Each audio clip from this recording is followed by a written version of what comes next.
Bonjour tout le monde, c'est Yannick, j'espère que vous allez bien, moi ça va super, je suis content de vous retrouver aujourd'hui pour cette nouvelle vidéo où je fais un petit récap des différentes annonces faites par Xiaomi cette semaine et il y en a eu un paquet.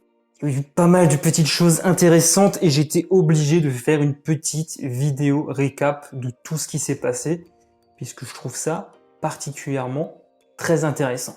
J'imagine que parmi mes abonnés il y a beaucoup de personnes qui est comme ça attirée par ce que propose Xiaomi et on va en parler tout de suite. Donc tout de suite dans le vif du sujet avec les deux box télé qui ont été présentées par la marque en Chine.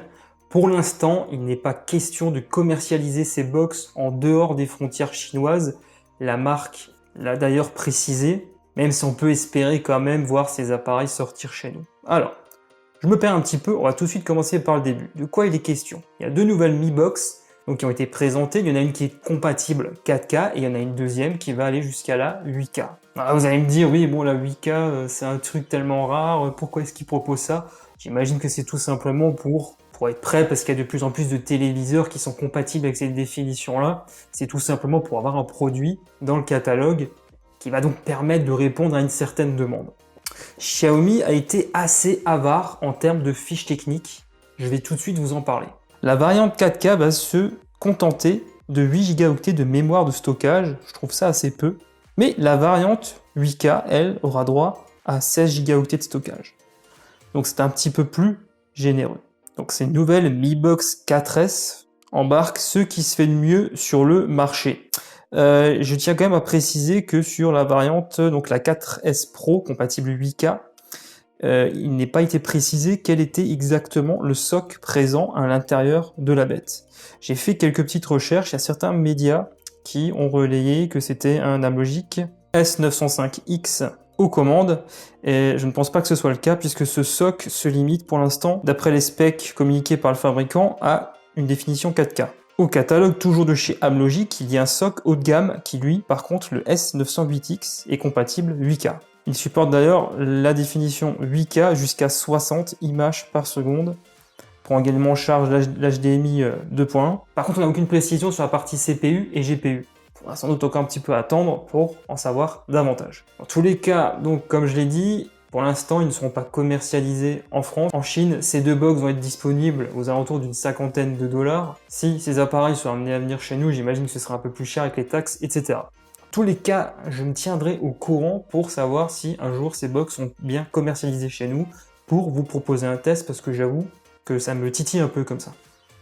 On continue, mais cette fois-ci, on va plutôt parler appareil photo pour smartphone. Xiaomi en a profité à l'occasion d'une conférence pour comme ça présenter ses travaux, ce qu'il faisait actuellement pour tenter d'apporter toujours, on va dire, une meilleure qualité d'image aux futurs smartphones de la marque. Et dans ces cartons, il s'avère que les petits gars de chez Xiaomi ont une sorte de caméra télescopique. Et sur smartphone, j'avoue que c'est assez impressionnant. Xiaomi donne quelques explications, quelques avantages sur ce que pourrait apporter ce type de capteur photo, notamment sur le fait qu'il y aurait 300% de lumière supplémentaire. Il est également question d'une bien meilleure stabilisation d'image pour avoir donc toujours des photos et des vidéos de meilleure qualité. On parle quand même d'une netteté qui serait augmentée de 20%. De plus, comme vous pouvez le voir à l'image, le dispositif est plutôt rapide. Donc à chaque fois que l'utilisateur se rendra dans l'application appareil photo, à l'arrière, la caméra sortira automatiquement. Je ne sais pas si c'est la première fois d'ailleurs que c'est proposé sur un smartphone.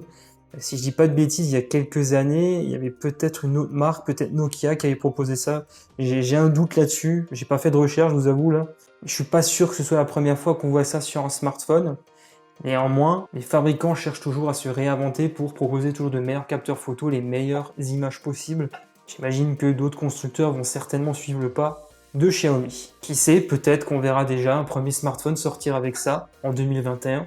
On verra bien. Vous connaissez très certainement la gamme Mi Mix de Xiaomi, ces smartphones qu'on n'a pas vus. Cette année, malheureusement, il n'y a pas eu de nouveaux Mi Mix sortis. Et il faudra probablement attendre l'année prochaine pour voir un nouveau smartphone débarquer. C'est du moins ce que semblent suggérer les dernières rumeurs à ce sujet. Avec les Mi Mix, Xiaomi en a toujours profité pour expérimenter certaines choses. Souvenez-vous du tout premier modèle sorti il y a quelques années qui arborait donc pour la première fois un semblant de design borderless. Il serait toujours question d'expérimenter avec le prochain Mi Mix édition 2021 puisque tout simplement ce sera un smartphone pliable. J'en avais déjà parlé sur cette chaîne il y a quelques semaines. On a déjà pu le voir en vidéo. Xiaomi, effectivement, travaille sur sa propre déclinaison de smartphone pliable. À l'instar, par exemple, de Samsung ou encore de Huawei, pour ne citer que ces deux exemples. Ce n'est pas la seule chose qui distinguerait ce Mi Mix des autres smartphones. Au-delà du design, il serait aussi question d'une charge rapide de 200 watts. Imaginez une charge rapide de 200 watts. En combien de temps on recharge le téléphone de 0 à 100? 3 minutes? 5 minutes? Je sais pas. Tout dépend bien entendu de la capacité de la batterie. Est-ce qu'elle arrivera à encaisser ça? Est-ce que c'est juste un effet d'annonce? Ou ce sera vraiment disponible sur ce futur smartphone? Et aussi auquel cas, il va coûter combien ce téléphone? Parce que bon, on l'a vu en début d'année avec la série Mi 10, les prix ont pas mal augmenté. Alors j'imagine que si Xiaomi nous sort l'année prochaine un smartphone pliable avec une charge aussi rapide, puisque mon Xiaomi pour l'instant laisse encore le chargeur dans la boîte. En tous les cas, j'ai hâte de découvrir ce smartphone, à quoi il va ressembler, quand est-ce qu'il sera présenté. J'imagine que ce sera un peu plus tard, pas forcément au début d'année 2021. On verra bien. Voilà, donc là j'ai fait le tour des principales annonces de cette semaine, des leaks, mais aussi des informations donc un peu plus officielles. Je ne sais pas ce que vous en pensez, on en discute en bas dans les commentaires si vous désirez approfondir un peu tous ces sujets. Ainsi s'achève cette vidéo, j'espère qu'elle vous a plu. Si c'est le cas, merci beaucoup de me soutenir en lâchant un gros pouce en l'air, et si ce n'est pas encore fait, merci beaucoup de vous abonner à ma chaîne YouTube en activant la petite cloche. Je suis aussi présent sur les réseaux sociaux, les liens sont juste en bas dans la description. Pour ma part, je vous retrouve très bientôt dans une prochaine vidéo. D'ici là, portez-vous bien, allez, ciao tout le monde.